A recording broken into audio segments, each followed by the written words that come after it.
Good morning student. आज हम next जो सेकंड क्वेश्चन है उसका अध्ययन करेंगे। प्रश्न है, राष्ट्रपति की वित्तीय एवं न्यायिक शक्तियों का वर्णन कीजिए।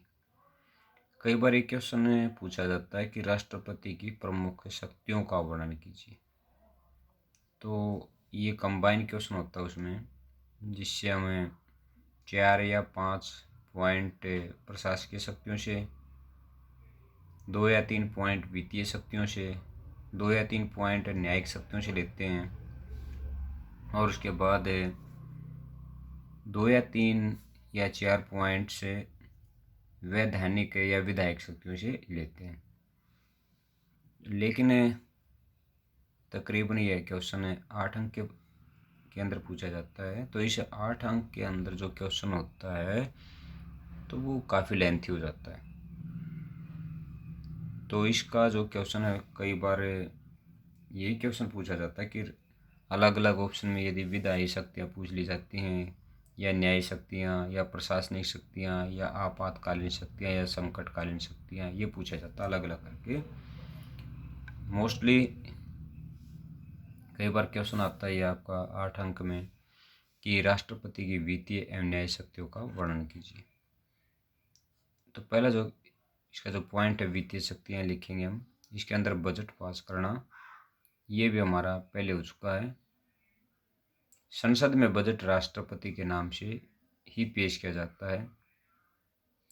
बजट को संसद में वित्त मंत्री के द्वारा पेश किया जाता है, जिसमें संघ सरकार की यानी केंद्र सरकार की आय तथा व्यय का ब्यौरा या लेखा जोखा होता है।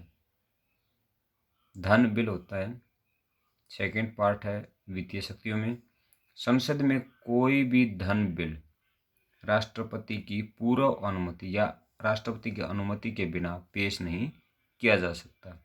संसद में कोई भी धन बिल राष्ट्रपति की अनुमति के बिना पेश नहीं किया जा सकता। अब पॉइंट 3, आकस्मिक निधि,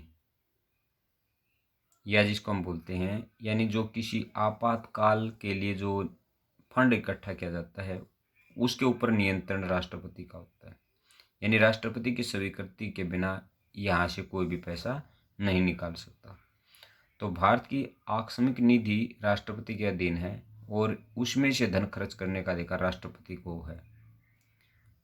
उसके बाद पॉइंट 4, वित्त आयोग की नियुक्ति। हर 5 वर्ष के पश्चात राष्ट्रपति को वित्त आयोग नियुक्त करने का अधिकार है। तो यहाँ पर जनरली 1 नंबर का जो क्वेश्चन होता है, वित्त आयोग की नियुक्ति कितने वर्ष के लिए की जाती है, वित्त आयोग का कार्यकाल कितने वर्ष का होता है, तो ये होता है। अब उसके पश्चात आता है इसके अंदर न्यायिक शक्तियाँ, नंबर 2। ये थे पार्ट वित्तीय शक्तियों के पार्ट। अब न्यायिक शक्तियाँ हैं। राष्ट्रपति को बहुत सी न्यायिक शक्तियाँ प्रदान की गई हैं, जिनमें से प्रमुख इस प्रकार से: जजों की नियुक्ति, राष्ट्रपति को सर्वोच्च न्यायालय तथा उच्च न्यायालयों के मुख्य न्यायाधीश तथा अन्य न्यायाधीश की नियुक्ति करने का अधिकार है। या ये कह सकते हैं कि राष्ट्रपति सर्वोच्च न्यायालय तथा उच्च न्यायालयों के मुख्य न्यायाधीश तथा अन्य न्यायाधीशों की नियुक्ति करता है। यहाँ तक कर देंगे। अक्षमादान का अधिकार, अनुच्छेद 72 के अधीन राष्ट्रपति किसी व्यक्ति को जिसे न्यायालय द्वारा दंडित किया गया हो अक्षमादान दे सकता है, या उसके दंड के स्वरूप को बदल सकता है। यदि किसी को फांसी की सज़ा दे रखी है तो उसको उम्र कैद में बदल सकता है, और उम्र कैद को कुछ वर्ष की सज़ा के रूप में, या फिर दंड को कुछ समय के लिए लागू होने से रोक सकता है। क्या लिखेंगे? अक्षमादान। यदि किसी अभियुक्त को न्यायालय द्वारा दंडित किया गया हो तो राष्ट्रपति उसे अक्षमादान दे सकता है, उसके दंड के स्वरूप को बदल सकता है, या दंड को कुछ समय के लिए लागू होने से रोक सकता है। अब इसके बाद पॉइंट 3, सर्वोच्च न्यायालय से सलाह लेना। राष्ट्रपति को यह अधिकार है कि वह किसी मामले पर सर्वोच्च न्यायालय की सलाह ले सकता है। सर्वोच्च न्यायालय को अपना परामर्श देना पड़ता है। यहाँ तक लिख देंगे।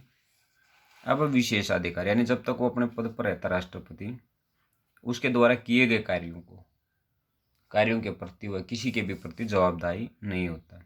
ये उसको विशेषाधिकार है, या उसके ऊपर किसी भी प्रकार का मुकदमा नहीं चला जा सकता।